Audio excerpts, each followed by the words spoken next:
Hello, everybody, and welcome to the Cut to the Chase Sports Podcast. We're bringing unique insight and analysis behind your favorite teams at the collegiate and professional levels. I'm your host, Chase Yance. So we got a really full room here tonight, and I'm excited to see what we have in store. So to my right, we got Brady King. What's going on with you? Man, we're at this point in the season where I'm just looking straight ahead to that game against the team up north. Every week is, who beat this team, who beat Iowa worse, Ohio State, Michigan, who beat Indiana worse whenever we play that, who beat Penn. It's going to be that the whole time. So I'm kind of looking ahead, but I'm just ready to go. I'm excited to, talk about some more football and just have a nice sit down talk about college football and, what's happened up to this point in the season and just in general, man. I'm just ready to go. For sure. Just kind of, recollecting our thoughts through, the first 7-8 weeks of college football is wild. It's going to get even more wilder, to say the least. So cannot wait for that. Down in quadrant 2, we got Matt. What's up with you? What's up, man? I'm ready to rock and roll. As I always say, it's my favorite episode of the week. We got our man Kris back, ready to talk some Buckeye football, ready to talk some college football, man. Let's go. Exactly, yes. And then obviously the special guest of the night, as Matt alluded to, Kris Drew from the Menace Sports Podcast. What's up with you, Chris? I'm here with all my young superstars, man. I'm so thrilled to be back. So thrilled to be back. Absolutely.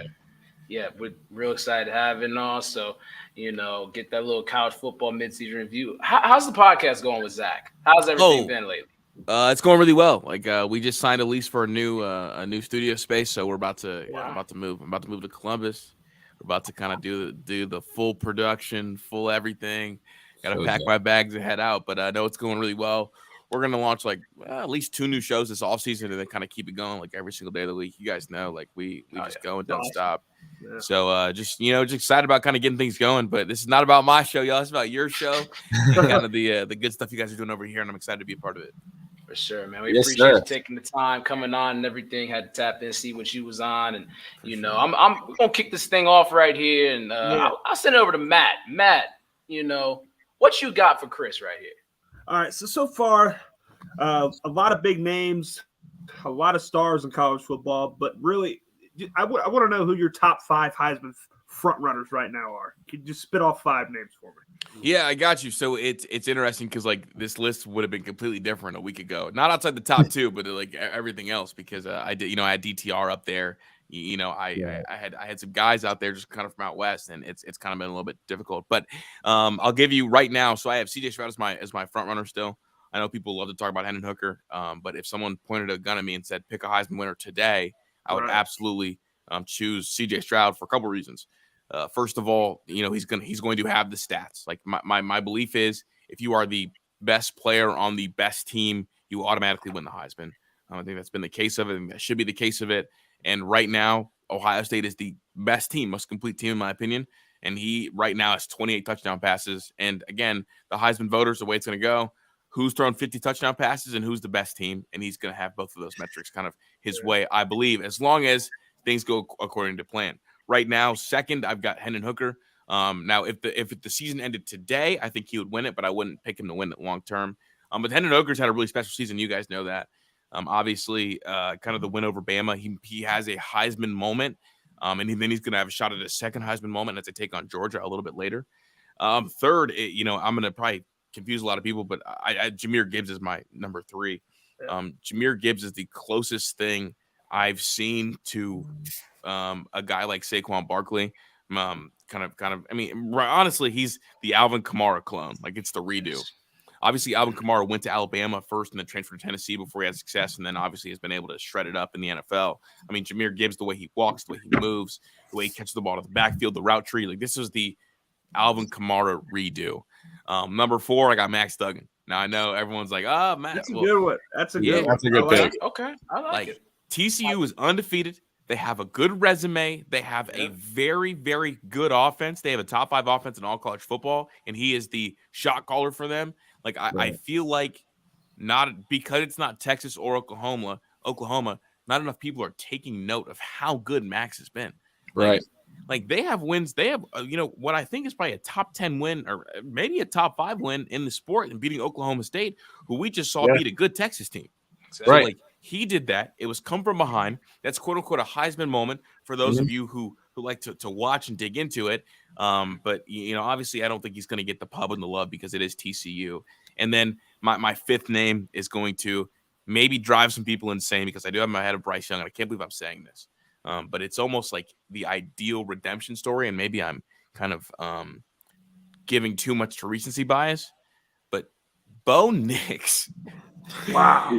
Bo Nix, to this point, he leads the entire country in yards per carry. Okay. His touchdown to interception ratio has been really, really top end, with exception of the one game with the egg on his face. He's been really good, and now he has a chance to go win the Pac-12. It's the ultimate redemption story. He won't get it. He won't go to New York, but I'm giving him maybe some boosted love because I love the way he's turned things around. Additionally, I challenge everybody to listen to the show to go look at Marcus Mariota's first 7 games at Oregon in 2014 and how comparable the stats are to Bo Nix's first 7 games at Oregon this year. It's so close almost in every metric. It's just crazy because Bo Nix and Heisman don't belong in the same sentence. but here I am, and I have him on my top 5 somewhere. And I know I'm forgetting some names. I know a lot of people are going to be like, oh, what about Bryce Young? Bryce Young won't win it. He can't go back-to-back. No chance. What about Stetson Bennett? Georgia quarterback. Well, the thing about Stetson Bennett is he's completed under 10 passes over 20 yards. Yeah. So I don't believe you can win it as a dink and dunk guy. And kind of outside of that, no one's really wowed me. Anthony Richardson, that kind of got some preseason Heisman buzz, has been god awful, can't play. I don't see how he's any different than Felipe Franks. Obviously, you go out west, Caleb Williams has, they have the loss. They look completely different without Jordan Addison out there. Drake May, they don't win enough, even though he's probably the best quarterback in the country right now in terms of raw overall skill set, but he'll be a draft eligible guy. So, other than those guys, I can't think of anyone that deserves or gets kind of my vote for the Heisman. Go ahead, Chase. So we've talked about Caleb Williams before on the show, how he's kind of a weird quarterback. Super weird. It's really interesting. Brady pointed that out. I think he's a good quarterback, but just some of the stuff going on, you see him take a 7-yard sack, he'll try to get out of the pocket.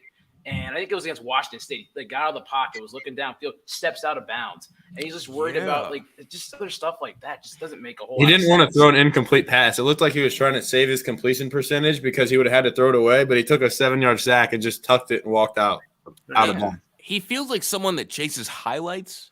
Yeah, that's what I was thinking. A little bit of hero ball, maybe thinks I hate doing this because I do like the kid, but sometimes sometimes at least I feel like, in this weird Thanos type of way, I feel like I can see players who are thinking about the Heisman while they play the game.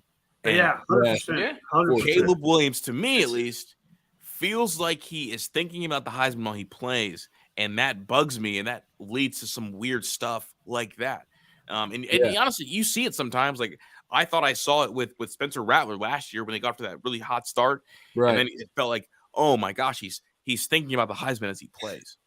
That is not what we're supposed to be doing. And so for me, at least, I think next year will be his quote unquote Heisman campaign if he wants to, if he decides that they want to buy into that, and they're going to have an elite offense next year. But for this year, honestly, I think Bo Nix has been the best quarterback in the Pac-12. I agree. I feel like Caleb Williams will have a clean pocket, but decide to step up and throw it on the run because he wants to have a big time, and it'll be a wide open receiver. All you had to do was toss it to him, but he wants to have that throw on the run touchdown. Mm-hmm. He's gonna have it's like when you go watch NBA mixtapes, it's the top tapes are like Allen Iverson and dudes of that nature. And I love AI, that's my guy, but he's not the best player on the planet. Yeah, Jason Williams too. Exactly, Jason Williams is Jamal Crawford, street ball like that, put together some beautiful chef's kiss type highlight tapes, and it's wait a second, you only average 7 yards per attempt, and this guy averages 10 yards per drop back. Wait a second. You lost 3 games trying to do all that, and that guy over there, all he does is win, and it's wins games and throws the normal we'll take the normal drop back pass and throw it on the hitch straight up. Exactly. It's that guy takes his winning plays. Right. That guy wants every play to be the winning play. Right. And I think that they're completely different, and so that's why I really struggle with Caleb Williams. But I think he'll figure it out. I do think his quarterback growth is still on path for him to be a QB1 and QB3 next year, but not for my Heisman personally this year. Right. But sorry for rambling, guys. You know, I love this stuff. No, you're good. For sure. Yeah. Yeah. That's what I we love, Mhm. I love the Max Duggan point out, because think about the story, the path he's been on. In 2020, he, with all the COVID things, they start doing heart scans or whatever for mitochondritis or whatever. He has the heart issue. He has to sit out. He loses the job at the beginning of the year.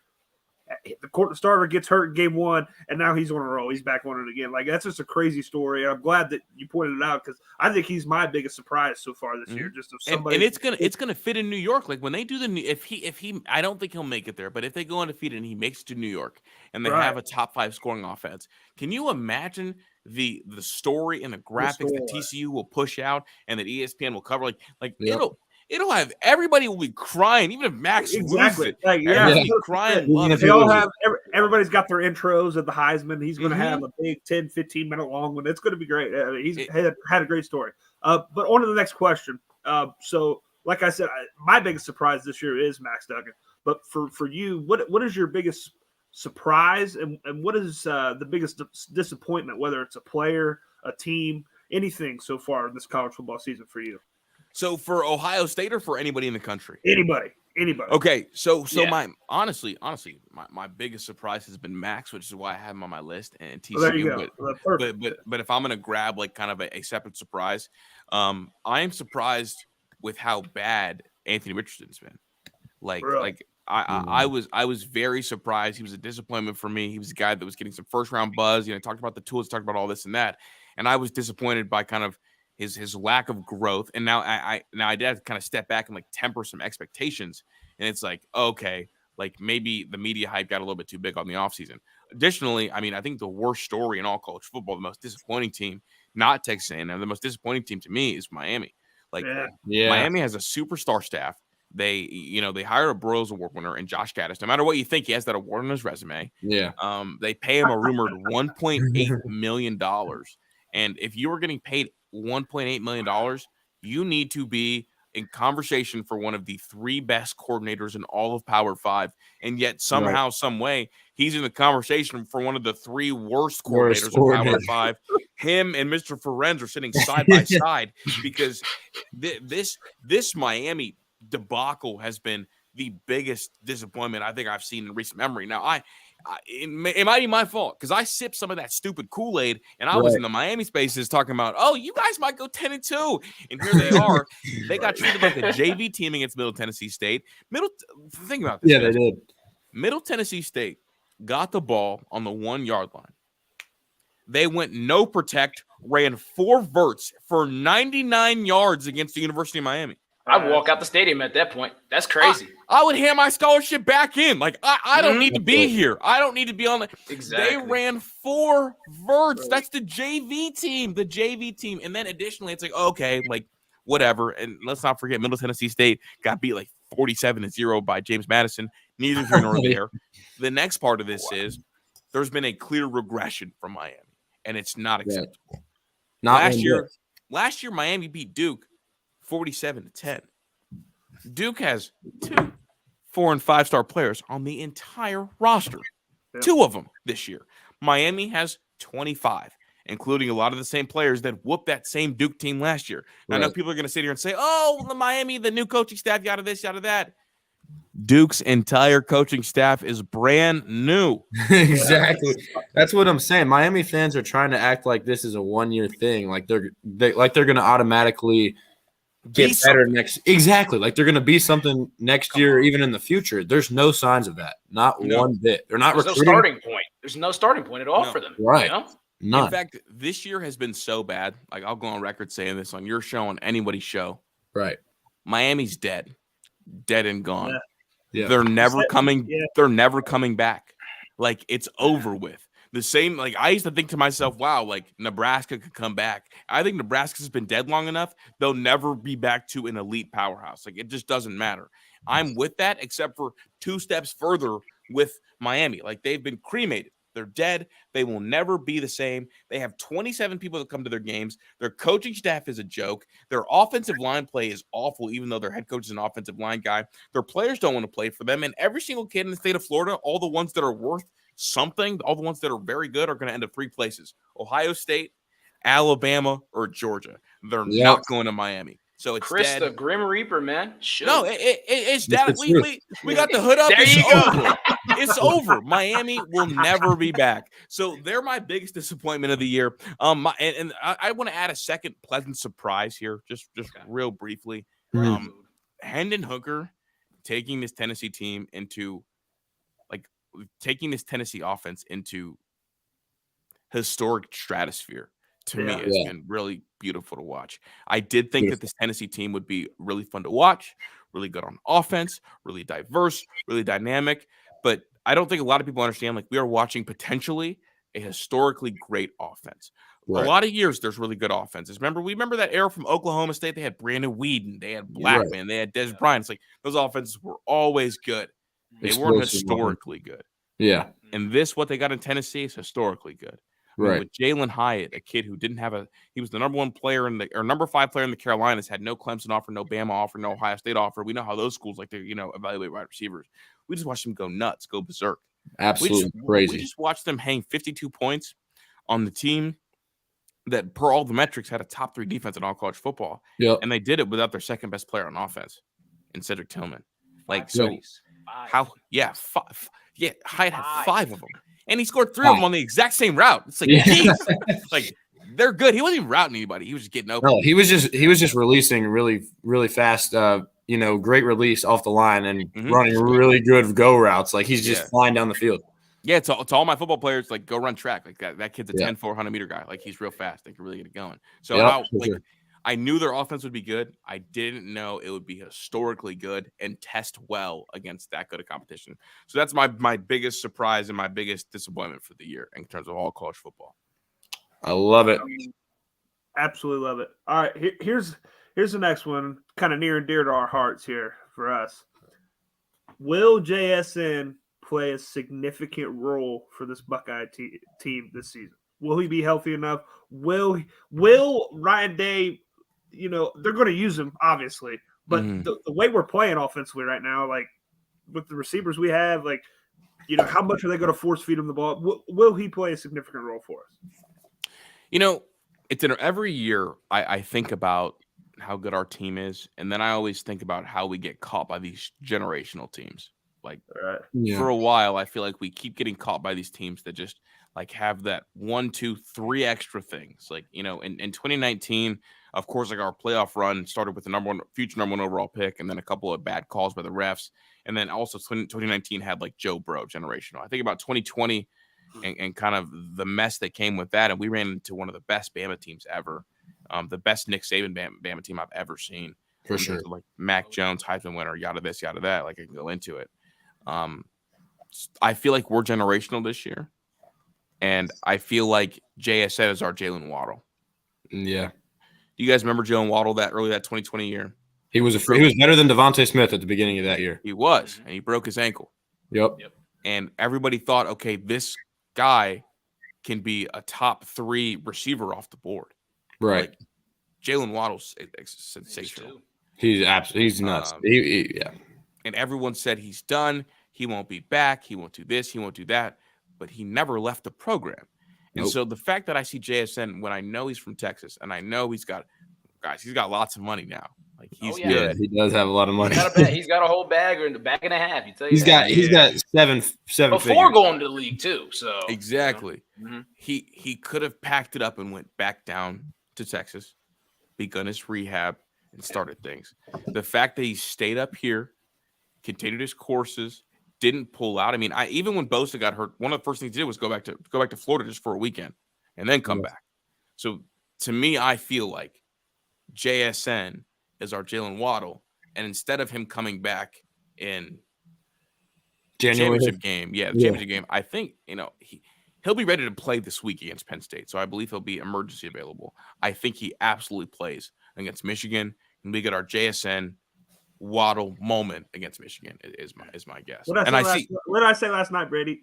at basketball, we were talking about it. We play basketball on Monday nights, but I was like, Yeah, we do hoop on remember a Mondays. couple years ago, Jalen Waddle, he got hurt early in the year, came back to the championship. Like, what Yep. about that? Like, I said it to him last night. So I'm He glad did. you brought that up. That's crazy that you said that. So It Hey, is great really minds. similar. Great Yeah, minds. great think alike. minds, great Hey, minds. speak it into existence. That's another thing. You know what I'm saying?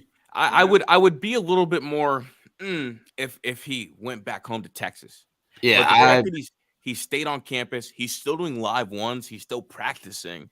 And so it's like, okay, like when that happens, usually that's like a buy-in. And you only get that if you feel like your team is special enough to keep that guy around and win a championship. Like if this team had the flaws, if this team had the flaws the 2020 team had, and they had like a bad defense, like 2021 team had like all that bad stuff, like no, I'm out. I'm gonna go get ready for the draft. Right. But the fact that they it feels so complete and they feel so quote unquote generational. Right. To me, I feel like he is going to do everything he can because no matter what happens, y'all, like no matter what happens, if that hamstring is not right, I don't care. He's gonna be a first rounder. For I sure. just watched, especially like Jameson Williams tore his ACL in the title game and still went in the top 15. Right. Like this hamstring's not going to hurt his draft stock at all. Not so, one bit.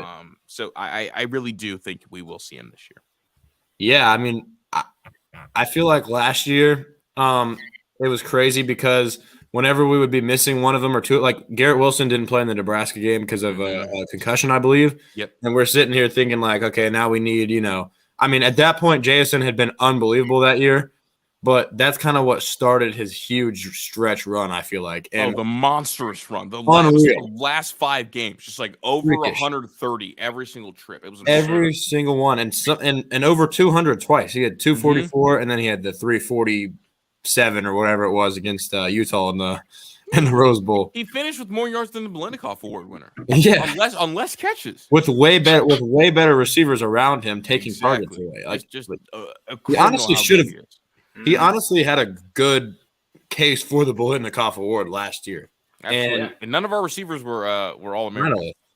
I know that was. Were they even like? None of our receivers were nominated for the Biletnikoff? No receivers got That's nominated. Unbelievable. Yeah. I would have walked over. Who won the Biletnikoff Award last year? Sorry, Jordan Addison. Jordan Addison. I would have walked to his house, took the Biletnikoff Award, and say, "Hey, that's mine, bitch." All right. Yeah. Olave, Wilson, Orange Jigba, all are, I mean, clearly much better players than Jordan Addison, and so is Jameson Williams, obviously. Him too. It's not even close. Not even close. They're exceptional. For sure. And I'm pretty sure when they released the 10 semifinalists, Olave was the only one that was one of the semifinalists, and he had the least yards. Yeah, I know. Like he was the only one that didn't go over 1,000 last year. The only one, and man, it's crazy to think that if we played 15 games like we could have. Let's be honest. Like we were better than Bama last year. I don't want to like Bama almost lost so many games that they snuck by. That just irritates me to this day. But LSU, that LSU game at home, they won 20-14. That LSU team was garbage. Obviously, they went to coach. Like, their QB, Max Johnson, he ruined that game for them. I mean, they win that game if he plays decent. And then, like Auburn game, wow, man! Like how do you close right after our game? I was devastated watching that game. Me too. Like I went to that Michigan game, so I was on the car ride home, just laying down like this, like with my hands on my face. Sad day. What a I'm sorry, bro. It was I would have if I was there, I would have caught a case. I would have fought everybody tonight. I would have been like Jon Snow out there, just bring them all on.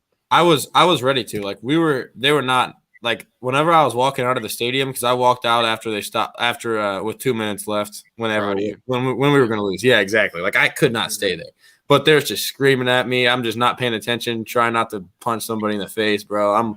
They're all yelling, like, go, like, have a great drive home, like, being sarcastic, like, trying to.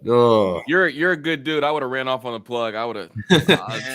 We all would have lost. We all would have lost that day. For sure. Yep.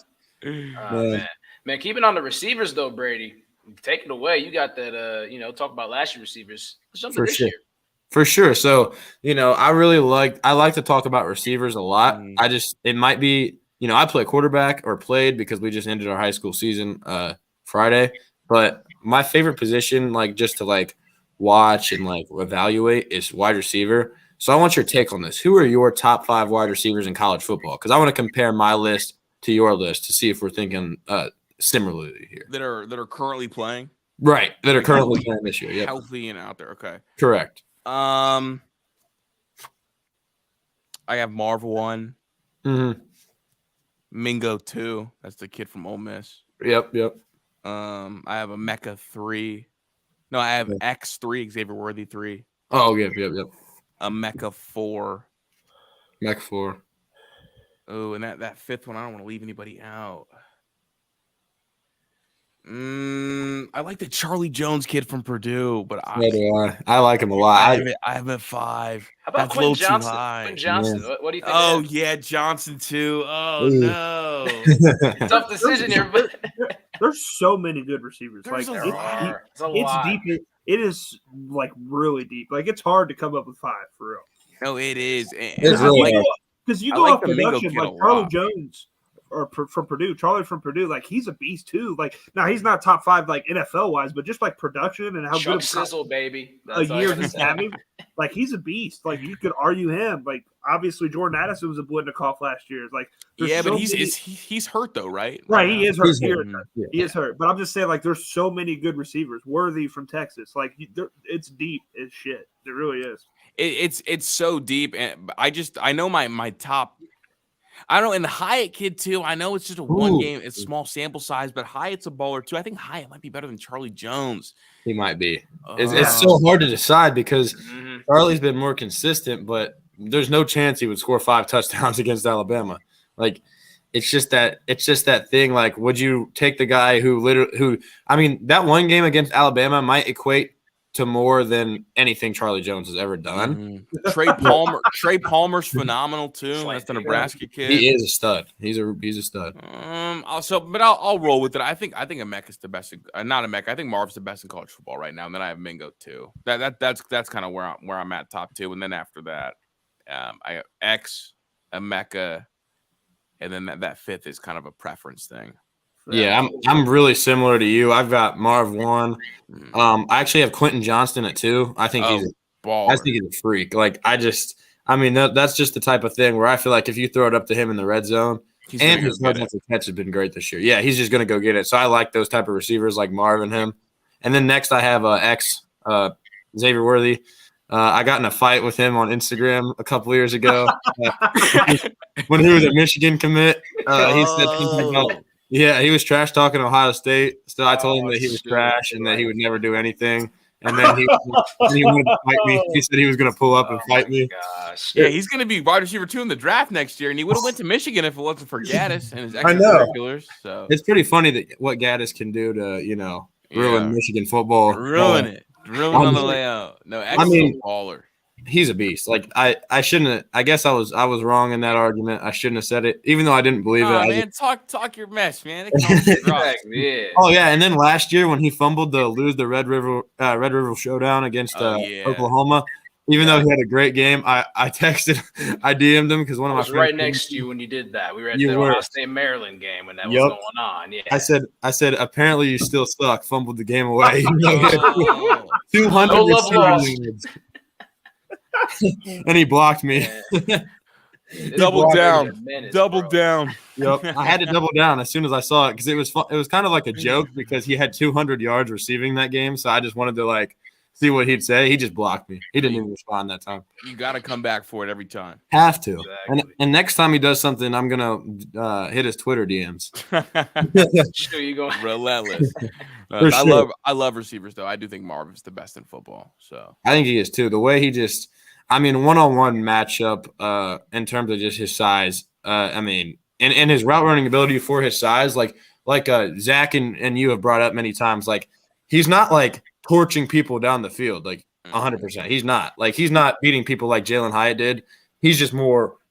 He's just got better hands, and he's more of a physical mismatch. Yep, absolutely, and he's always open. So I have a lot of love. I have a lot of love for Marv. Needed to generate more separation, but to me, he's the best receiver in football. But Quentin Johnson is definitely ahead of Charlie Jones in my. Now that I've kind of thought about it. I mean, Quentin Jones, what is he like?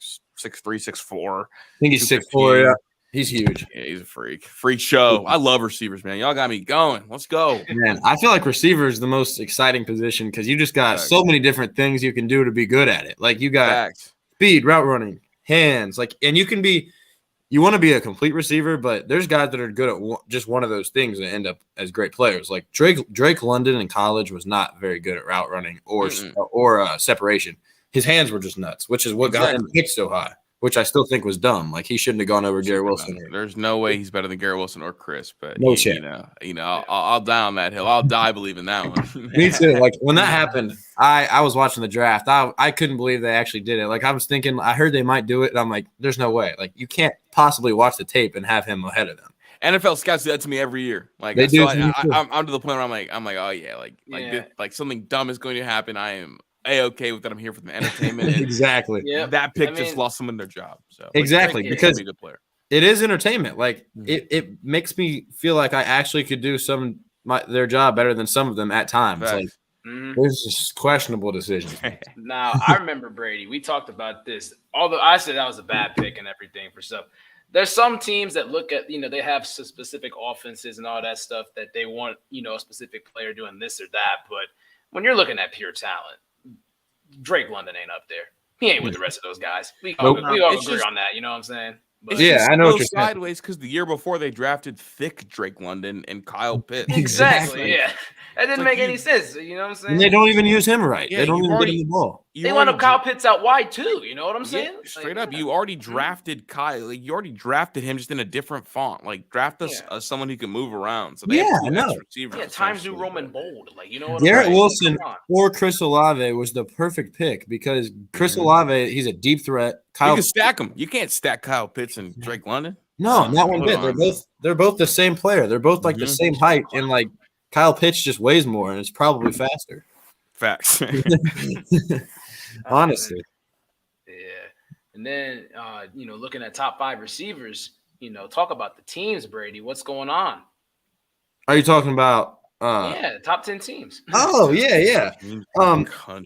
So like, again, I love listing things. I'm a lot of people, that's America. You list things and you debate it. You debate your lists. And I really think it's a fun thing to do. And I get too caught up in it sometimes, but I just want to hear who, as of right now, who are your top 10 teams in the country?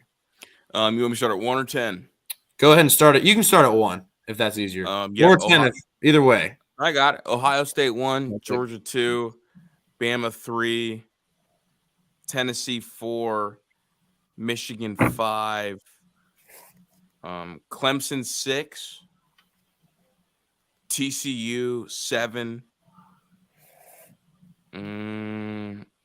Bama 8. I don't want to do it. Do it.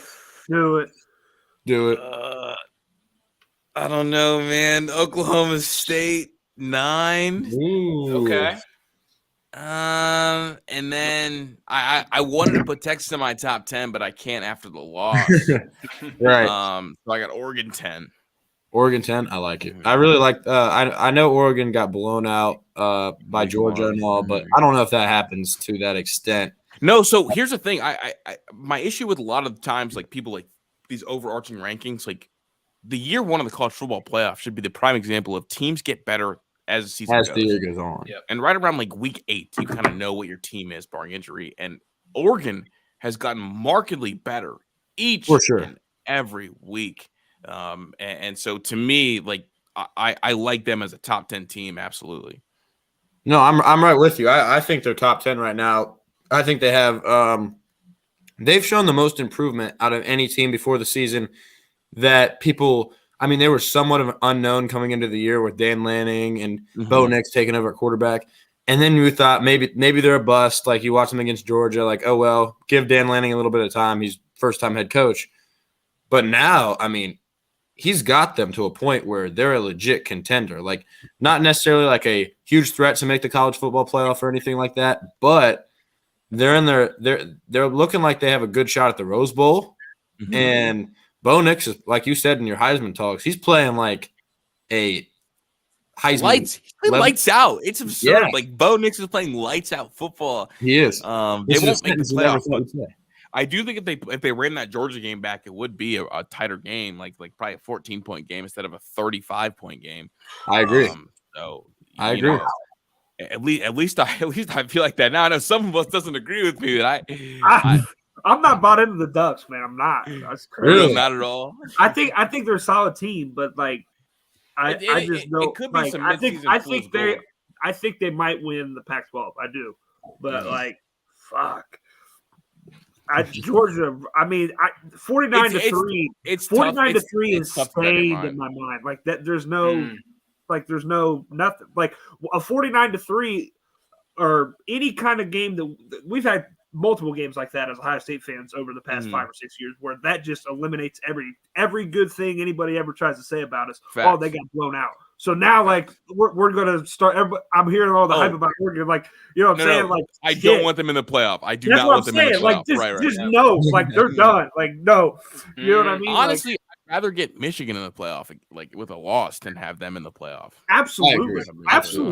They're a much better team. Like I don't think there's much debate. TCU and Clemson both should have to go undefeated to make the playoff. I don't want a 12-1 ACC champ Clemson in over a Michigan team that lost by 5 or 6 to Ohio State, or a 1-loss Tennessee, or a 1-loss Georgia, or a 1-loss Bama. I don't like. I want the 4 best teams, and if you're in a shitty conference, you should have to win all your games.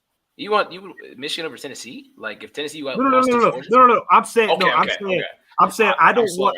I'm saying TCU and Clemson should have to win, should have to go 13-0 to get in the playoff. I would rather have. I don't want them in over an 11-1 Tennessee, 11-1 Bama, 11-1 Georgia, or an 11-1 Michigan. Like just because they won a shitty conference with 1 loss, like I don't care. You get what I'm saying? Like I'd water in my ears. My fault. No, you're good.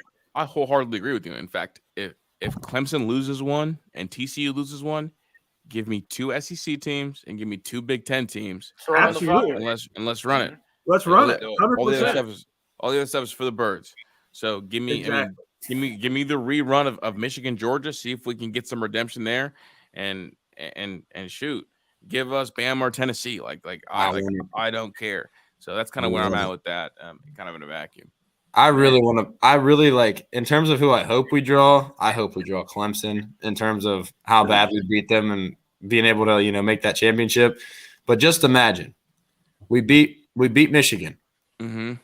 We go to the Big Ten championship, win that game easily, and it sets up to where Michigan's the 4 seed and we're the 1 seed. So we get a rematch and beat them again. So just as Michigan finally beat us once, we just one-up them and beat them 2 times the next year to make up for it. 2 pairs of gold pants. Exactly. I wonder. Do you think they'd give? 2 Absolutely. I think they would. Yeah. That's history right there. Sure.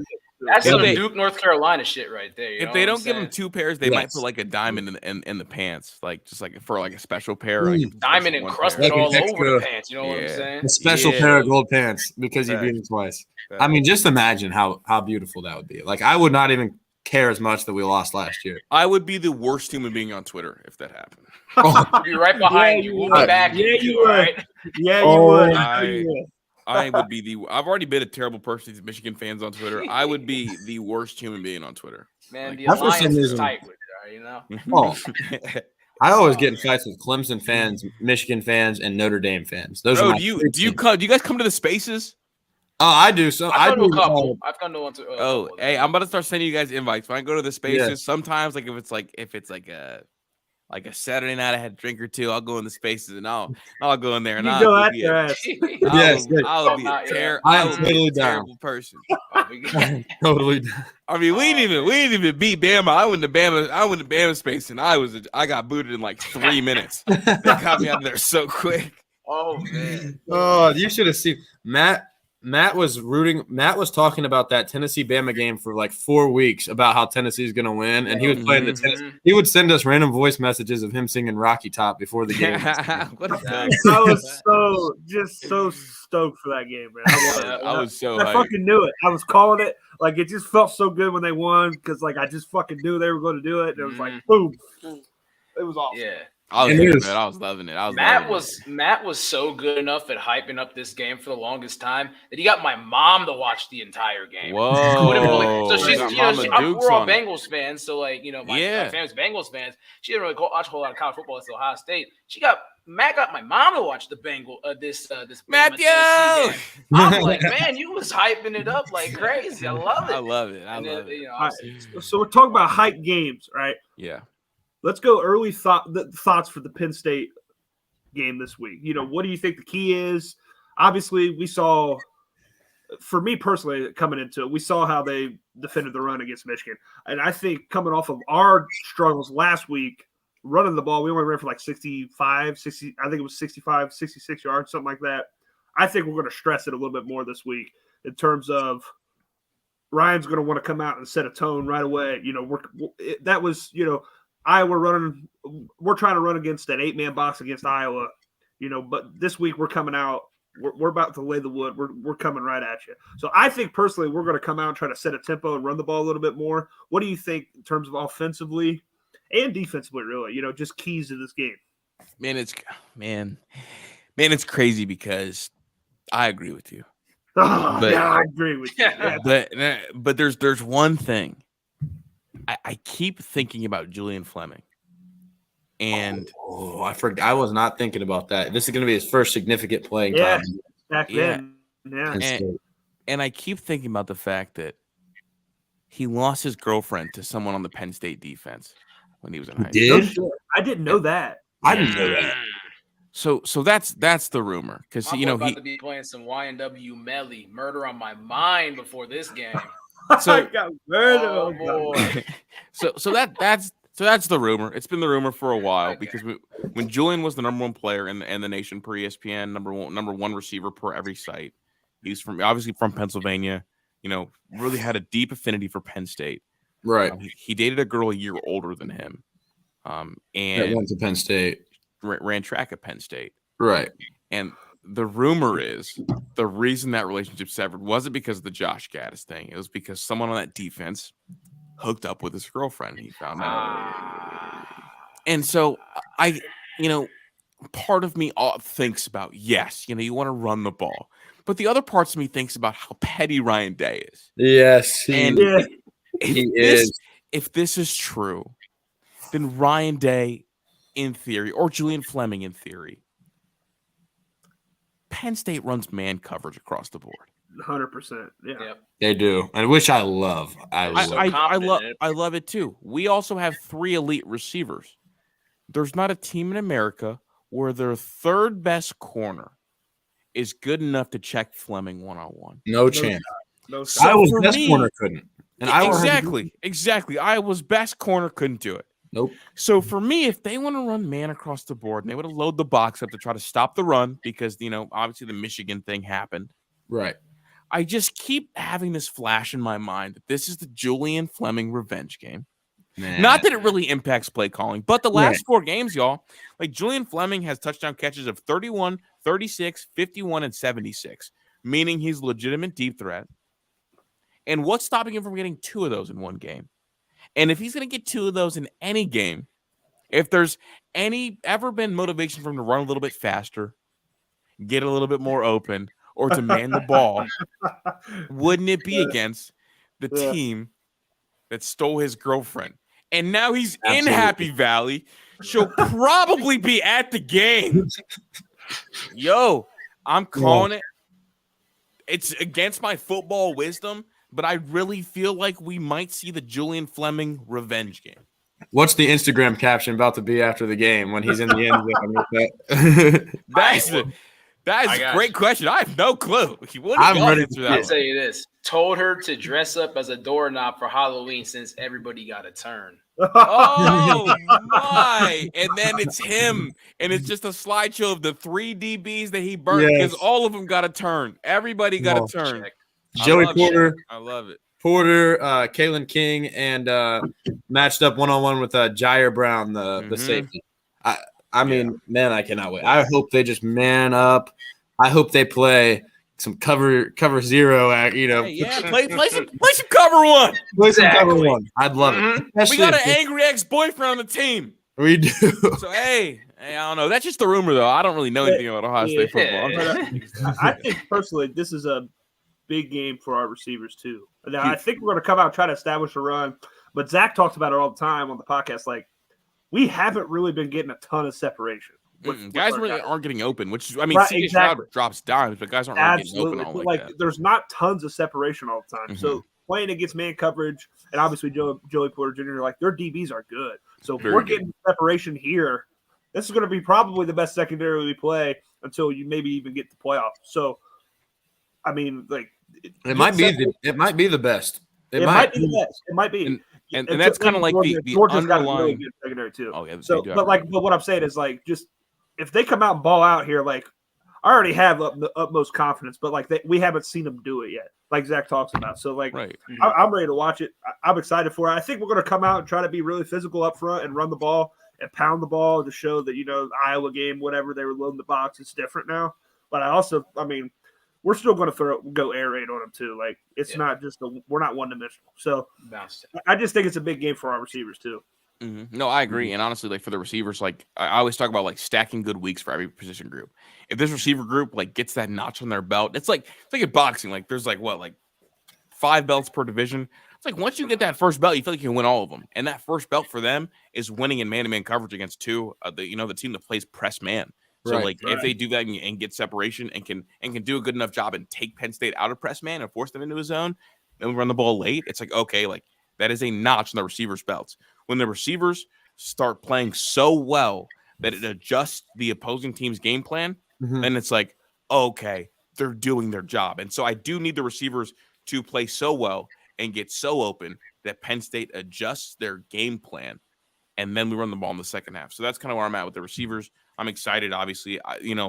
Marvin Harrison Jr. first, Joey Porter Jr. is going to be teach tape for everybody. Like that is legitimately like NFL scouts are going to be waiting for that tape in particular. For sure. So I'm really excited about it. Someone who loves tape, that'll be something that I dig into first thing Sunday. For sure. You got wide receiver 1 versus CB1 in college football, arguably. Absolutely. I mean, 100%. we got Marvin Harrison, who scouts are literally salivating over. Drooling over. He's a free show. He is a free show. And I honestly have never seen anything like it in terms of the hype he gets from scouts, which is, I love it. Like, I mean, he deserves it. The catches he makes. So that catch he had against triple coverage, which by the way, that throw was nuts too by Stroud. That was right where me and Matt were sitting. Right on the sideline, bro. So we just see Marvin just dive. He pulls it in. I'm like, over the DB and stared at him. He's a freak show. That's like getting dunked on, bro. Like he's Kawhi Leonard like if you're gonna go like basketball to football version. So he's a freak. He's a freak. Sure. I love him. I love him too. I mean, last year I think the spring hype he got in spring of 2021 was like whoa, like Marvin Harrison Jr., like this is our third best receiver in our class. Like, is he really better than like he was getting more hype than a Mecca? We were like, wow, this guy's a real deal. Let's see if he shows it on the field. And then, during the season, he's a backup because we have the three best receivers in the country. Yeah, top three. Yeah, top 3. And then you get to that Utah game and he gets his chance. And 3 TDs in the red zone and on 3 different routes. Yeah. 3 different routes. And one of them was against Clark Phillips, which is right. And it was cornerback one-on-one. Exactly. And Clark Phillips is a first-round corner. And balling. Yeah, he's balling. He's so reliable. He actually – I remember he picked off Stroud, and he beat Fleming to the ball on the hitch and go. Like, it was beautiful. Like, and Marvin did that. Like, it was like, you can do that as a freshman, and then you are a baby in this, and you are going up against a dude. No, I love Clark Phillips, man, for real. Like, really good player. I wish he might be the worst recruiting miss we've had in terms of just the impact he would make on this year's team. Absolutely. He would lock on the other side. Yeah. For sure. Hey, Kris, before we wrap things up, we just got to say this. So we're 32 days away from the game, Revenge Edition. All right, we kind of talked about it before where we were talking about we'd love to see Ohio State and Michigan, twice, and we get our revenge twice and everything. But just what's the early preview look like? And what's like a routine that you got going on Saturdays before that game? Like, you got any special thing or special routine you got going on during the day? Cracking open a Miller Lite at 9:45 in the morning like Matt does all the time. What you got?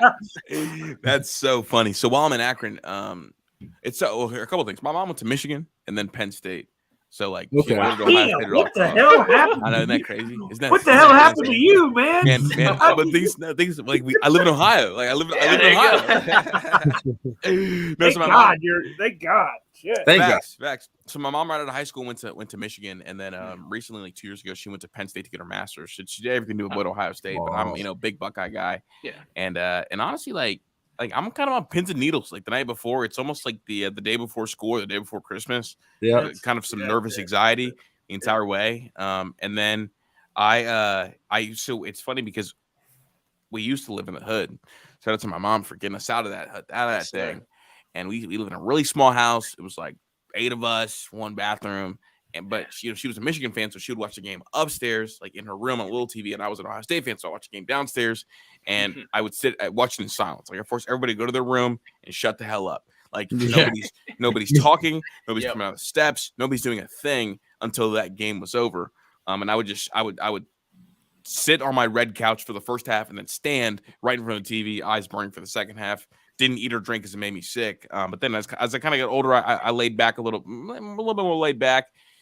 And now we moved. We actually just moved. We've moved twice. It's the little house in the hood. And so this will be my first year at the new cribbo. I'll probably watch the game standing up, to be honest. Like that's kind of what I do.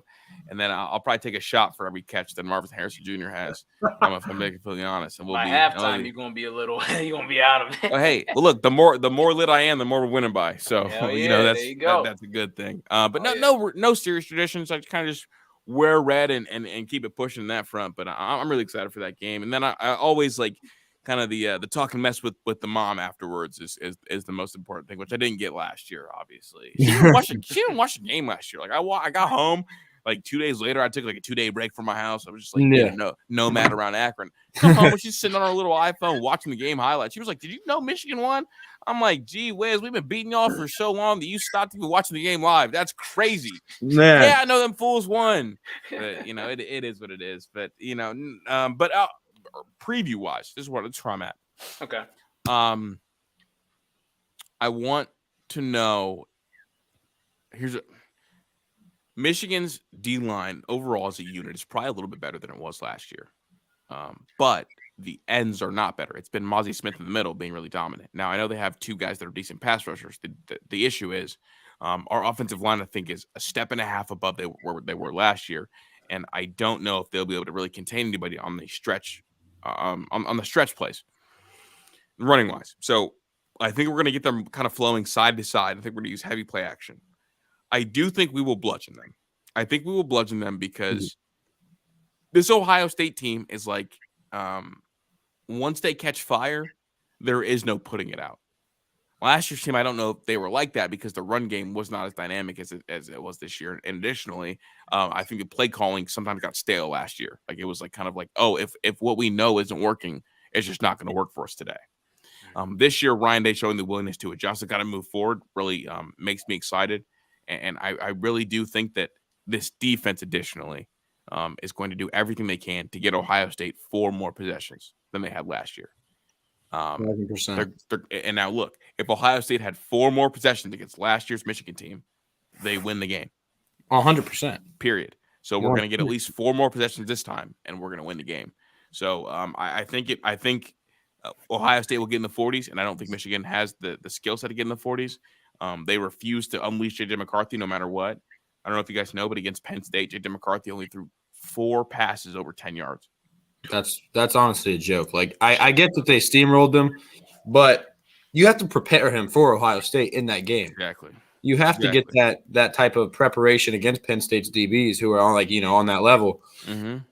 I don't think Harbaugh just won't go away from his what he likes. Well, he's in a box. Here's the danger of it. You guys are football people, When an offensive coordinator refuses to use a portion of the field, that makes it so much easier to put more numbers in the portions of the field that they use. Exactly. Right. If they refuse to take shots, if they refuse to push the ball downfield, what does that mean?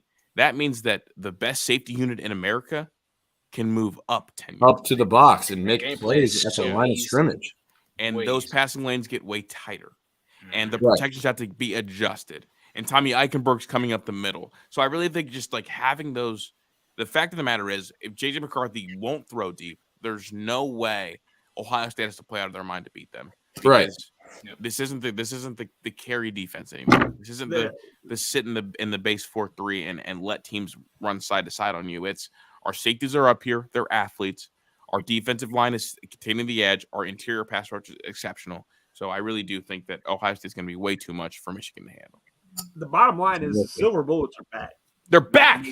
They're back. Back. They're back. They are. All right. I'm telling you, Tommy, we got an All-American middle linebacker again. Okay.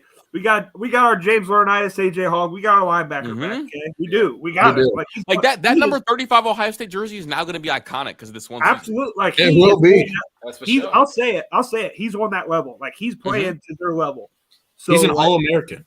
He's an All-American Buckeye linebacker. Like the Silver Bullets are back. They just have to contain that Michigan run game. Now, I don't want to get too far ahead because we are going to Happy Valley here. Right, Happy Valley first.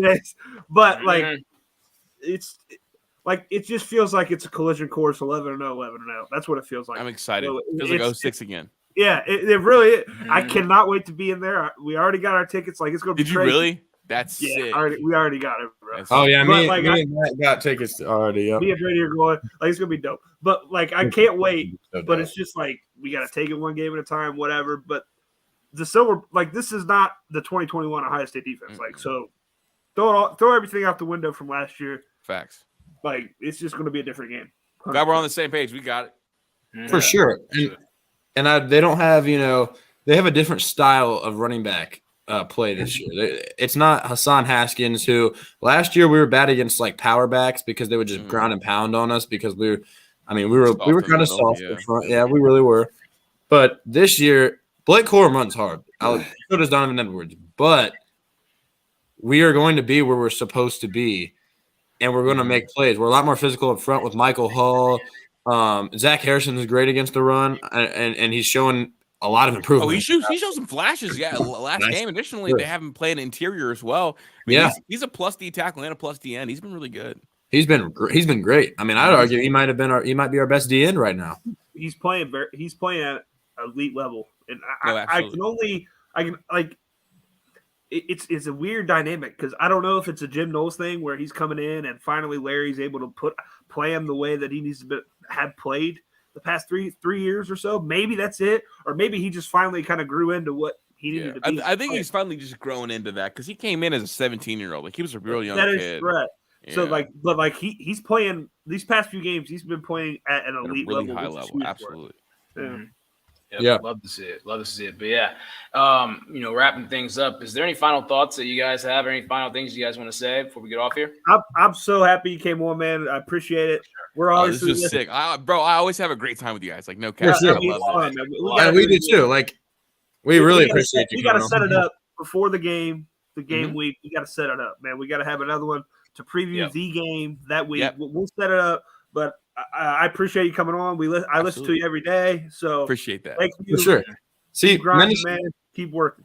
Menace to Sports. It's the greatest. It's the greatest podcast because they're not doing it for the clicks. They're telling it how it is, and it's entertaining. Like you guys talk about topics that other people don't talk about that you actually want to know about. Like you guys don't sit there every day and talk about, you guys don't just talk about Ohio State. Is one of the things. Like you guys won't just exactly. You guys won't just give like normal stats. You'll go outside the box and give these and give stats that nobody applicable. Else. They're meaningful. They're just applicable, meaningful stats. Meaningful stats, like deep ball percentage and all that. Right. Stuff.